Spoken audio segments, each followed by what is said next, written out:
السلام علیکم ورحمۃ اللہ وبرکاتہ۔ بسم اللہ الرحمن الرحیم۔ بنی اسرائیل کا ایک قصاب اپنے پڑوسی کی کنیز پر عاشق ہو گیا۔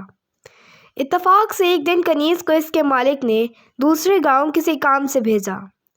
قصاب کو موقع مل گیا اور وہ بھی اس کنیز کے پیچھے ہو لیا۔ جب وہ جنگل سے گزری تو اچانک قصاب نے سامنے آ کر اسے پکڑ لیا اور اسے گناہ پر آمادہ کرنے لگا۔ جب اس کنیز نے دیکھا کہ اس قصاب کی نیت خراب ہے تو اس نے کہا، اے نوجوان، تو اس گناہ میں نہ پڑ۔ حقیقت یہ ہے کہ جتنا تو مجھ سے محبت کرتا ہے اس سے کہیں زیادہ میں تیری محبت میں گرفتار ہوں، لیکن مجھے اپنے مالک حقیقی عز و جل کا خوف اس گناہ کے ارتکاب سے روک رہا ہے۔ اس نیک سیرت اور خوف خدا عز و جل رکھنے والی کنیز کی زبان سے نکلے ہوئے یہ الفاظ تاثیر کا تیر بن کر اس قصاب کے دل میں پیوست ہو گئے، اور اس نے کہا، جب تو اللہ عز و جل سے اس قدر ڈر رہی ہے تو میں اپنے پاک پروردگار عز و جل سے کیوں نہ ڈروں؟ میں بھی تو اسی مالک عز و جل کا بندہ ہوں۔ جا، تو بے خوف ہو کر چلی جا۔ اتنا کہنے کے بعد اس قصاب نے اپنے گناہوں سے سچی توبہ کی اور واپس پلٹ گیا۔ راستے میں اسے شدید پیاس محسوس ہوئی، لیکن اس ویران جنگل میں کہیں پانی کا دور دور تک کوئی نام و نشان نہ تھا۔ قریب تھا کہ گرمی اور پیاس کی شدت سے اس کا دم نکل جائے۔ اتنے میں اسے اس زمانے کے نبی کا ایک قاصد ملا۔ جب اس نے قصاب کی یہ حالت دیکھی تو پوچھا، تجھے کیا پریشانی ہے؟ قصاب نے کہا، مجھے سخت پیاس لگی ہے۔ یہ سن کر قاصد نے کہا، ہم دونوں مل کر دعا کرتے ہیں کہ اللہ عز و جل ہم پر اپنی رحمت کے بادل بھیجے اور ہمیں سیراب کرے، یہاں تک کہ ہم اپنی بستی میں داخل ہو جائیں۔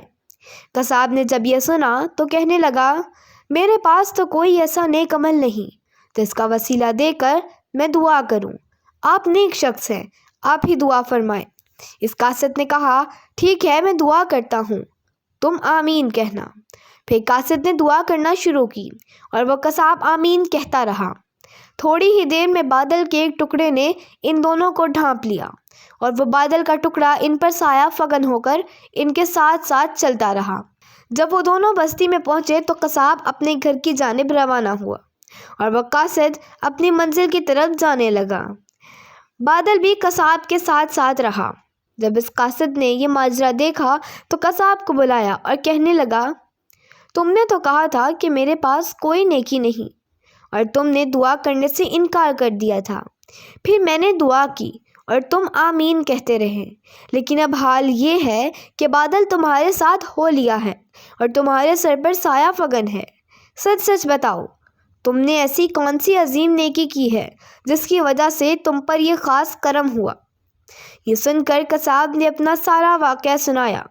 اس پر اس قاصد نے کہا، اللہ عز و جل کی بارگاہ میں گناہوں سے توبہ کرنے والوں کا جو مقام و مرتبہ ہے وہ دوسرے لوگوں کا نہیں۔ بے شک گناہ سرزد ہونا انسان ہونے کی دلیل ہے، مگر ان پر توبہ کر لینا مومن ہونے کی نشانی ہے۔ اس طرح کی اور دلچسپ کہانیوں کے لیے ہمارے چینل کو سبسکرائب کریں۔ سٹوری اچھی لگی ہو تو ویڈیو کو لائک کریں۔ شکریہ۔